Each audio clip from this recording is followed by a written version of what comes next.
Hello student, আজকে দেখো তোমরা ডব্লিউবিসিএস গুরুজির পক্ষ থেকে যে ম্যাথগুলো করানো হচ্ছে একটু খেয়াল করো। প্রথম কোশ্চেন রেশিও এন্ড প্রপোর্শন থেকে যে কোশ্চেনগুলো বারবার কিন্তু পরীক্ষায় আসে। দেখো, প্রথম calculate the mean proportional between 3 and 192 বলছে মধ্য সমানুপাত। মিন প্রপোর্শন মিন্স, আগে জানতে হবে যে মিন প্রপোর্শন বলতে কি বোঝাচ্ছে। মিন প্রপোর্শন মানে হচ্ছে মধ্য সমানুপাত। মধ্য সমানুপাত ক্লিয়ার। এর একটা সূত্র আছে যেটা হচ্ছে বি স্কোয়ার সমান এসি। আমরা যদি এই বি স্কোয়ার বলতে দেখো, এভাবে যদি আমরা মধ্য সমানুপাতকে ভাঙি এইচ টু বি সমান বি ইজ টু সি, তাহলে দেখো তিনটে লেটার এ বি এবং সি, এখানে বি হচ্ছে মাঝখানে বসেছে, তাই এটা হচ্ছে মধ্য সমানুপাত। অর্থাৎ বির মান যদি আমরা বের করতে পারি তাহলে আমাদের আনসার হয়ে যাবে। তাহলে বি সমান রুট ওভার এসি। বি সমান হচ্ছে এর মান যদি 3 হয়, রুট ওভার 3 ইন্টু 192। 192কে আমরা এলসিএম ফরম্যাটে যদি ভাঙি, 3 6 18, 3 4 12, 28 64 ক্লিয়ার। তাহলে আমরা এখানে লিখতে পারি 3 রুট ইন্টু 3 ইন্টু 8 ইন্টু 8, অর্থাৎ এই দুটো 8-এর জন্য একটা 8 এবং এই তিনটের জন্য একটা 3 ইন্টু 8, অতএব 24 হচ্ছে আমাদের এখানে মধ্য সমানুপাত। ক্লিয়ার। তাহলে আমাদের প্রথম কোশ্চেন হলো। দ্বিতীয় কোশ্চেন দেখো, a bag contains 1 rupee, 50 paisa and 25 paisa coin whose value are in the proportion 4:5:6.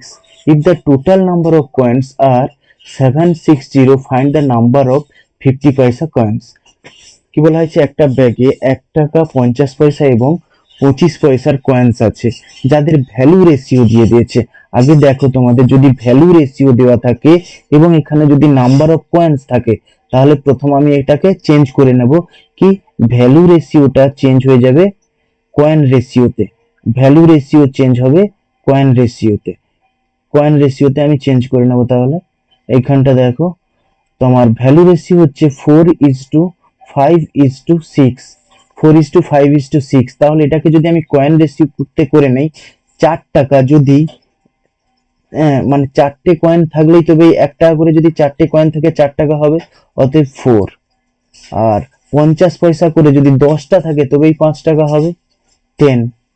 আর 25 পয়সা করে যদি 24টা থাকে, 6 4 24টা যদি থাকে তবেই আমাদের কি 6 টাকা হবে 25 পয়সার। এইবার হচ্ছে আনুপাতিক যোগফল। আনুপাতিক যোগফল কি, 20 34 38। 38 হচ্ছে আমাদের আনুপাতিক যোগফল। অর্থাৎ আমরা এটা বলতে পারি যে 38 এর মধ্যে আমার আনসার চেয়েছে ফাইন্ড দ্য নাম্বার অফ 50 পয়সা কয়েন্স। 50 পয়সার কয়েন্সের সংখ্যা বলেছে। তাহলে আমরা টোটাল যদি 38টা হয়, তার মধ্যে 50 পয়সার কয়েন্স কটা থাকবে না, 10টা থাকবে। ক্লিয়ার। তাহলে 760 এর মধ্যে 50 পয়সার কয়েন্স কটা থাকবে, 38 দুগুণে 76, মানে এখানে আমাদের 200 হচ্ছে আনসার। অর্থাৎ 50 পয়সার কয়েন্স থাকবে 200টা। ক্লিয়ার। এটাকে তাহলে কি করে করলাম আমরা, ভ্যালু রেশিও কনভার্ট করলাম কয়েন রেশিওতে। কেন করলাম না, ভ্যালু রেশিও এখানে দেওয়া হয়ে আছে, কিন্তু এখানে কয়েন্স এর নাম্বার অফ কয়েন্স দিয়েছে। তাহলে কয়েন অবশ্যই নাম্বার অফ কয়েন্স রেশিওতে ট্রান্সফার করব। কিভাবে করব, দেখো ভ্যালু রেশিও যদি 4 টাকা 4:5 4:5:6 হয়, তাহলে 4 টাকা 4 টাকা 1 টাকার কয়েন কটা থাকলে 4 টাকা হবে, 4টা থাকলে। আবার 50 পয়সা যদি 5 টাকা হয়, নিশ্চয়ই 10টা 50 পয়সা সমান 5 টাকা। আবার সেভাবে 6 টাকা যদি হয়, নিশ্চয়ই 24টা 25 পয়সার কয়েন সমান হচ্ছে 6 টাকা। তাহলে এইভাবে আমরা বের করলাম। পরের question, if incomes of A, B and C is in the ratio 2:9:11 and income of B is rupees 280 more than that of A, find the income of C। বলছে A B C কি করছে না, income ratio. Income ratio বলেছে। Income ratio কার কার না, A is to B is to C কত না, 2:9:11। কি বলেছে, an income of B is 20 280 মোর দেন এ। আচ্ছা এখানটায় দেখো কার ইনকাম না বির ইনকাম হচ্ছে এর থেকে 280 বেশি। তাহলে ইউনিটের দিক থেকে এ যদি 2 ইউনিট হয়, বি যদি 9 ইউনিট হয়, ইউনিটের দিক থেকে 7th ইউনিট বেশি। কে বেশি না বি বেশি এর থেকে, আর 7th ইউনিট সমান 280। তাহলে 1 ইউনিট সমান আমরা বলতে পারি 40, 1 ইউনিট সমান 40 আমরা বলতে পারি। বলছে find the income of C. তাহলে ইনকাম কত সির দেখো 11th, সির ইনকাম হচ্ছে 11th ইউনিট। 1 ইউনিট সমান যদি 40 হয়, 11th ইউনিট সমান কত হবে? 40 44 এগারো 44 440 টাকা। B answer. বোঝা গেল এটা কি হলো। পরেরটা কি বলেছে? The ratio between two numbers, দুটো নাম্বারের রেশিও, একটা হচ্ছে 9 আর একটা হচ্ছে 4। ইফ ইচ নাম্বার ইনক্রিজড, অর্থাৎ এখানেও যদি 16 বাড়ে, ইচ নাম্বার ইনক্রিজ বলেছে, এখানেও 16 বাড়বে, তাই না? 16 বাড়লো। এবার দ্য রেশিও চেঞ্জ হয়ে গেল 13:8। আচ্ছা এখানে দেখো 4 ছিল 8 হয়েছে, 9 ছিল 13 হয়েছে, অর্থাৎ আমরা 4 ইউনিট বেড়েছে, দুটোরই 4 ইউনিট বেড়েছে, এবং 4 ইউনিটের সাথে কত নাম্বার বেড়েছে না 16 নাম্বার। তাহলে 1 ইউনিট সমান আমরা অবশ্যই কত বলতে পারি? 4। এবার কি বলা হয়েছে না find the difference between two number. First number আমাদের কত? ফার্স্ট নাম্বার 13, 13 4 কত? 13 4 52, 13 4 52 আর 8 4 32। সেকেন্ড নাম্বার হচ্ছে 32। তাহলে আমাদের যদি বিয়োগ করে দেই আমাদের আনসার কত হবে? 20। থার্ড দিকটা আনসার। তারপরের question, A and B enter into partnership with their capitals in the ratio, capital ratio। দেখো ক্যাপিটাল রেশিও আমাদের কত দিয়েছে? 3:5। ক্যাপিটাল রেশিও 3:5 দিয়েছে। at the end of 4 months A withdraw his capital, কি 4 মাস পরে এ তার টাকা উইথড্র করে নিয়েছে। if they receive the profit in the ratio 4:5, find how long B's capital invested।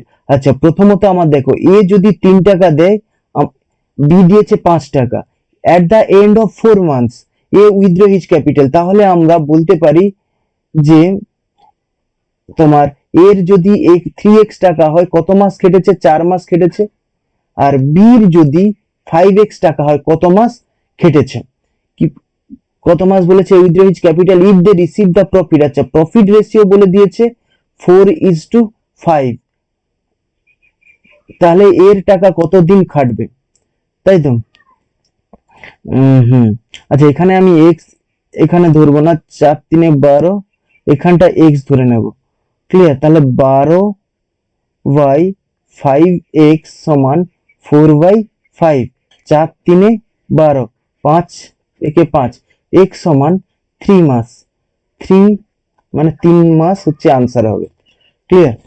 এখানে যেহেতু আমাদের মাসটাকে চেয়েছে যে কত মাসে তাদের টাকার অনুপাত এইটা হবে, সেহেতু আমরা টাকার জায়গায় x না বসিয়ে মাসের জায়গায় x বসাবো। দেখো 3 ইউনিট যদি 8 টাকা হয়, 4 মাস খেটেছে। বির ইউনিটটি যদি 5 টাকা হয়, সেটা x মাস খেটেছে। তাদের ফলে তাদের যে লাভ্যাংশের অনুপাত হয়েছে 4:5। এখান থেকে বলতে হবে যে বির টাকা কতদিন খেটেছিল। তাহলে x সমান এটাকে যদি আমরা ক্যালকুলেট করি, এটা হচ্ছে 3 মাস। আচ্ছা তার 6 এর কোশ্চেনটা দেখো, if A, B and C invested his capital in the ratio 6:9:10 at the end of the business term। বলেছে A আমার 6 ইউনিট টাকা ইনভেস্ট করেছে, B 9 ইউনিট টাকা ইনভেস্ট করেছে, C 10 ইউনিট টাকা ইনভেস্ট করেছে। হয়েছে?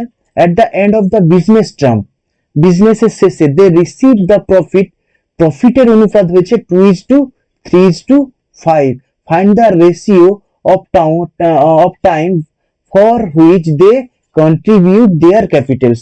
তাদের তাহলে ক্যাপিটালের যে রেশিওটা কত, যেটা আমাদের find the ratio of the time by which they contribution, কত মাস ধরে তাদের টাকা খেটেছিল। এখানে তোমরা এইভাবে করতে পারো যে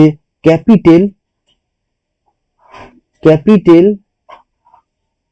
ইনটু প্রফিট রেশিও যদি আমরা প্রত্যেকের সাথে ক্যালকুলেট করে দেই তাহলে একটা হওয়ার সম্ভাবনা আছে, 2 3 6 3 3 9।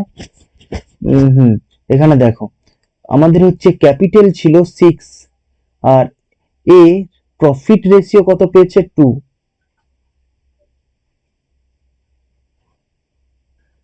আবার বি হচ্ছে ক্যাপিটাল ছিল 9, প্রফিট রেশিও হচ্ছে 3। আবার সি হচ্ছে প্রফিট ক্যাপিটাল ছিল 10, প্রফিট রেশিও হচ্ছে 5। তাহলে এটাকে যদি আমি ক্যালকুলেট করি 12:18:50, এটাই হচ্ছে আমাদের আনসার। দেখো দুইটা আমাদের আনসার হচ্ছে এখানে।